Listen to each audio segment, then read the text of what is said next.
Today on the podcast, we are talking about Adobe dropping a new feature called Magic Fix-Up. And it has to do with AI and photo editing, which is a continually growing industry and developing field. And there's some really cool things and side hustles that I personally am exploring with this. But Jaeden, what do you think about this? Is it revolutionary? Do you plan on using it? Yeah, so I was watching the demos. I've been super, super impressed. But before I get into that, I wanted to tell you guys that today's episode is sponsored by none other than Jamie and I's school community. If you guys are not part of our school community, you need to go join. We share exclusive content every single week.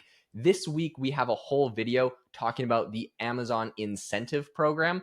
This is something that last year I made $12,500 on in just a few days making videos. Amazon essentially paid you $25 to make 10 to 30-second videos about products that are around your house. So they may or may not be doing this incentive program again this year. And if you want to learn all of the details on how to get in, how to make money from this, how to make thousands of dollars from making these videos, this is an amazing side hustle that Jamie and I both make thousands of dollars passively from. And then they have this kind of extra incentive program that they run every year. So if you want to learn all about that, go join the school community. It's $25 a month. It's probably going to get bumped up to $50 a month or more. So get it now at $25 and you'll get locked in, and it's never going to raise the price on you once you're locked in. So go ahead and join that, and we will literally in today's video that we're releasing exclusive content teach you how to make how I made $12,000 last year and how you can make thousands of dollars this year and in the future. So really awesome community. We hope that you are part of it. The link is in the description to our school community. Anyways, as far as this new Adobe product goes, I've been watching a lot of the demos, and what I think is pretty exciting, there's the technology side, and then there's also some of the implications. And the implications to me are really big, but the technology is cool. And if you haven't seen the demo or any of the demos around this, I'll just explain it. So there's one in particular where essentially what you're doing is you have an image, and you cut out a certain part of the image. Like you've probably seen if you've ever used Photoshop before, right? You can just like cut out parts of images and move it around or whatever. But essentially what you do is you move that piece of the image, and then you run the AI, and it fills in the blanks. So how you can imagine this is like they had a demo where there's like a lion in the savannah, and they cut out the lion's head and then moved it upwards. So instead of it looking like the lion was walking, all of a sudden it looked like the lion was like raising its head and roaring. But then of course there's all this blank space where they had like moved the head. And so when they generate, it fills in the blank space and makes it look like a normal image again. To me, this is really interesting because it goes beyond like, oh, generate an image of this or that, but it's like very easy to manipulate an image. So you can imagine instead, like you could do something like people are standing there and then there's like someone's hand in the corner of the frame. Well, you could just cut the hand out and remove it. It would fill it in. That's cool. But if you wanted it to be like, if you wanted to move the two people to be standing closer to each other, you could highlight one person, move them right next to the other person, regenerate, and then it generates a good looking picture where those people are now standing next to each other instead of being like across the screen. There's so many different use cases for it, but I just think the technology alone is really, really exciting. Did you see any of the demos that looked interesting, Jamie?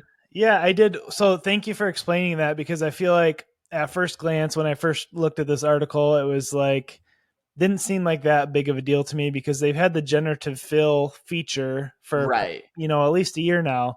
But how this is different is in the way that if you can manipulate people in their, their motion and how they look, or animals or whatever. It's more of a image manipulation tool, which is a lot harder to do and make it look natural and good with normal people Photoshop skills, So I think there's a lot of opportunity in this. So I have a secret AI hustle that I'm working on right now.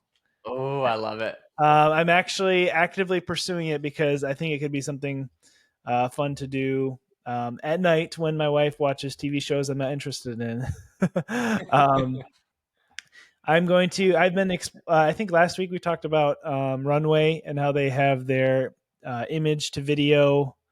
You can basically animate a still image and tell it to do whatever you want, and it'll do it. So my hustle involves using Runway, Midjourney, and then also Suno AI. So I'll let you know how it goes in the future, but I don't want Oh too many my people to gosh. steal my ideas first. But Yeah. Oh my gosh. I absolutely love that idea. I already know what you're doing, and I think that's brilliant. I mean, I won't steal it because I'll let you. I want to see how it goes first, so you can come back and report throughout the okay, weeks and months on how much money it's making, how the reception is, and stuff. I think there's probably a pretty big market for it. So other people that listen to this, if you already figured out what he's doing, you probably are well, it probably won't infringe on his territory too much, especially if he like nails down a specific niche. I love that idea though. I think that's absolutely genius. And also those kind of ideas, they only last for so long before it starts getting saturated. So I'm really curious to see how that goes. That's a cool idea. Um, in one other thing I wanted to bring up on this whole like Adobe thing though that goes along with that, because so I guess the reason you probably brought that up is because this tool could literally be useful for that side hustle. Like it could help with the hmm image manipulation before you turn it into videos on Runway. And exactly. Yeah. um, the other thing that I wanted to say that was really cool, they had it, which I'll explain the demo that they did. There was like a bunch of oranges on a table. They highlighted one of the oranges and moved it from the back of the pile to the front of the pile of oranges, regenerated it. And the thing that's cool about it is it didn't just fill in the circle where the old orange used to be with like, the background like you'd expect. It regenerated the clipped orange to be, so like essentially it's regenerating the photo, but it regenerated the clipped orange to be like high quality and to look like it belonged in the shot again, if that makes Yeah, sense. because So in the background it was blurred out, like it had mhm, the focus was on the front of the oranges in the front. Took one from the back and moved it to the front, and then it regenerated it to look in focus. Right? Is that what you're saying? exactly. Yeah. And this is what I think is amazing that people don't understand. It's like it's not just a generative fill. So many people are going to get this wrong and think this technology is a generative fill.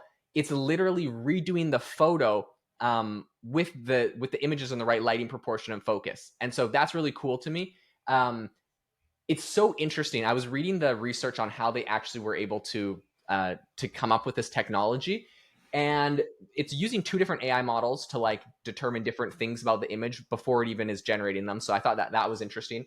But the way they actually trained this model, unlike normal models that are just trained off of like a whole bunch of images in a data set, they actually trained this model off of video frames. So they would take a video and they would just grab two random frames inside of like a 30-second video or inside of like a 5 or 10-second video. They'd grab two random frames and they would use that to train the model to know that like as the image moves or as the object moves, how the lighting changes, how the focus changes, how everything in the frame changes. So essentially it taught the AI how images like, or how things when they move it changes. And so it's kind of like when you generate this, right? So in the example I gave of like the lion with its head down and then you move the lion and like rotate it so its head's up and it fills it in, that is essentially because it was trained to see what the frames of a video would do if the lion had moved its head up from one frame to the next. So I thought that was like so fascinating on how they actually did that. It's amazing because you can now, I think, truly manipulate photos, and it's not like it's generating some sort of cartoon like Dolly over on ChatGPT. Like this is literal images that you're using, and it's like it's going in and manipulating the images. So fascinating to me. I think this is awesome. Yeah, it's really cool to see where this will go, and especially for my secret hustle, where I will maybe need to put different objects in characters' hands or whatever it may be. It'd be super useful tool. So, if you are interested in secret side hustles or ways that Jaeden and I actually make money, you're definitely going to want to check out our school community, because that's where we share all the details, all the nitty gritty info. So go check that out. Thanks for listening, and we'll talk to you next time.